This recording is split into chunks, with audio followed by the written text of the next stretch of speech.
এটা সময় আছিল য'ত ফটো ষ্টুডিঅ'ৰ সন্মুখত আছিল লানি নিচিকা ভিৰ।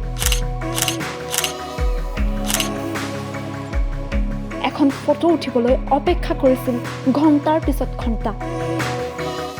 আৰু আজিৰ এই সময় য'ত DSLR আৰু স্মাৰ্টফোনৰ মাজত হেৰাই গ'ল ফটো ষ্টুডিঅ'ৰ মাদকতা। সৰস্বতী পূজা বুলিলেই ডেকাৰ পৰা গাভৰুলৈ সকলোৰে ব্যস্ততা সাজোন কাচোনত। ফটো ষ্টুডিঅ'ৰ সন্মুখত ৰৈ ৰৈ ইখনৰ পিছত সিখনকৈ ফটো উঠাৰ মাদকতাই আছিল সুকীয়া। পিছে আধুনিকতাৰ ধামখুমীয়াত সেয়া এতিয়া অতীত। এতিয়া কেৱল DSLR আৰু স্মাৰ্টফোনতেই সীমাবদ্ধ হৈ ৰয় পুৰণি দিনৰ মধুৰ স্মৃতিবোৰ। সকলোৰে হাততে ফোনটো থাকে আৰু প্ৰথম কথা হ'ল ষ্টুডিঅ'ত গ'লে লাইন ধৰিব লাগে, পইচা খৰচ হয় আৰু ফটোখিনি লগালগ নাপায়, দেৰি লাগে আপলোড কৰিবলৈ।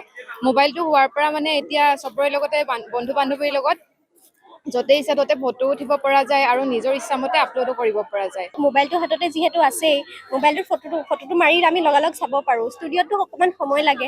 সৰুতে মাৰিছিলোঁ ষ্টুডিঅ'ত, এতিয়া প্ৰয়োজন হোৱা নাই, সেইকাৰণে যোৱা নাই। আগতে সৰু থাকোঁতে যাওঁ ষ্টুডিঅ'ত, এতিয়া আৰু মোবাইল হাতে হাতে আছে যিহেতু আমি চেল্ফি নিজে নিজে লওঁ আৰু তেনেকৈ বিশেষকৈ ষ্টুডিঅ'ত এতিয়া যাবলগীয়া হোৱা নাই। আমিও দেখিছিলোঁ সৰুতে থাকোঁতে যে আগত ষ্টুডিঅ'ত গৈ সৰস্বতী পূজা উপলক্ষে ফটো শ্বুট কৰে বা ফটো মাৰে তেনেকৈ।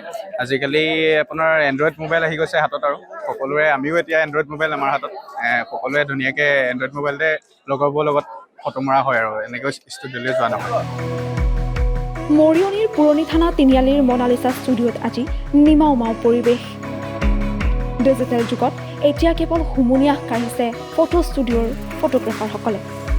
ফটো মাৰাটো বহুত কমি গ'ল। এতিয়া ধৰক আগত সৰস্বতী পূজাত ফটো মাৰাটো আমি ধৰক 800,000 বা 700 নিচিনা হয়, কিন্তু এতিয়া চব ৰাতিপুৱাৰ পৰা এতিয়া বহি আছোঁ মাত্ৰ 40টামান ফটো মাৰিছোঁ।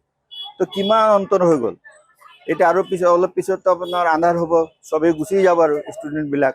এতিয়া আপোনাৰ বিজনেছটো চলাবলৈ ফটো ফ্ৰেমিং তাৰপৰে বাৰ্থডে ফটো এইবিলাক মিলাই তেনেকৈ কাপত ফটো বনাই মিলি কোনোমতে আৰু বিজনেছটো আপোনাৰ ৰানিং কৰিবই ধৰিছোঁ আৰু ঘৰখন চলাবলৈকে হৈ আছে। আমাৰ এইটো 51 বছৰ হৈ গ'ল, 51। আগততো দুৰ্গা পূজা এনেকৈ ভিৰ মানে দোকানত আপোনাৰ কোলা কোলা মাথাই দেখিব ৰাস্তাৰ পৰা গুচি গ'লে। এতিয়া চাওক আপুনি এটা এটা মানুহ গন্তি কৰিব পাৰিব, এনেই বহি আছে আৰু এনেকুৱা ধৰণেতে চলি আছে। মৰিয়নিৰ পৰা জন্তু তাঁতীৰ ৰিপৰ্ট, টাইম 8।